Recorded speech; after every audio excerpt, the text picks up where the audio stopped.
Let's move on to our next question. It's from Kevin Peterson. Sorry. My question is to Shashi Tharoor.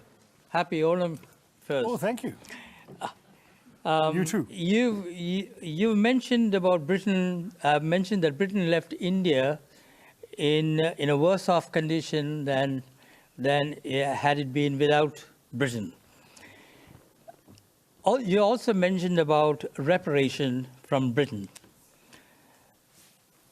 What about the skills in engineering and manufacturing India acquired, the administrative and democratic processes it inherited, the infrastructure left behind, and most of all, the rapid education of the Indian people, of which you are an excellent example? Surely, no one can price these intangible values that were gained during the British rule in India and propel the country to its present position as one of the leading countries in the world.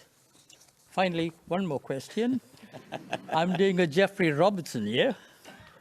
In your opinion, where would India be today if the British did not step into India? Oh, there's a lot there. It'll take the rest of the program to answer. I'll try and touch on it. But this is almost like the American saying to the widow of the American president, apart from that, Mrs. Lincoln, how did you enjoy the play? I mean, you know, really, the British came to one of the richest countries in the world, accounting for 27% of global GDP in 1700, 23% in 1800, and over 200 years of exploitation, depredation, loot and destruction, reduced it to a poster child for third world poverty, just over 3% of global GDP, 90% of the population living below the poverty line when the British left in 1947, a literacy rate, you speak of education, a literacy rate below 17%, and a life expectancy of 27. The growth rate of British India from 1900 to 1947 was 0.001%. That's what they were doing while draining the country of taxes and resources. Education, my gosh, the British, the last thing they wanted to do was invest in educating Indians.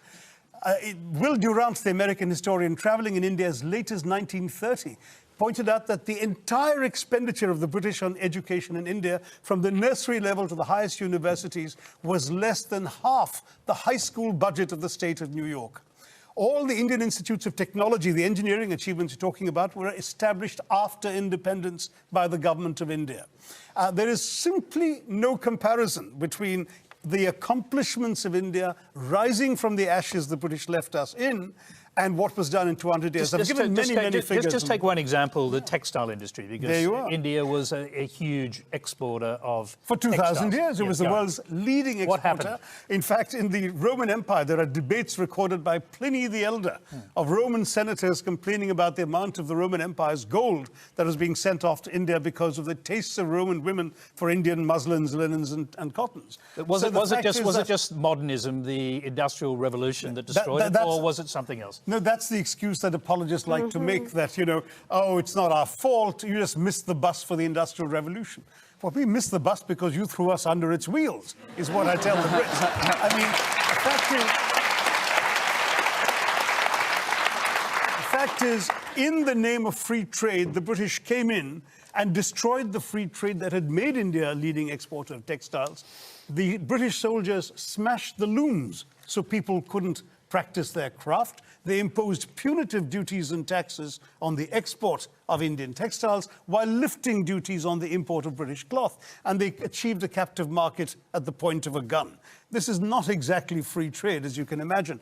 Cities like Murshidabad and Dhaka in the subcontinent were depopulated. In one notorious incident, weavers had their thumbs cut off, so when the looms were repaired, they couldn't weave again. Textiles were systematically destroyed as an industry by the British. And that's only one example of many. Well, I'm going to quickly go back to our question. Now, Kevin, do you accept that perhaps the British weren't quite as benign as you've just suggested? Please read the book, Kevin. There's a lot more there. I've got the book.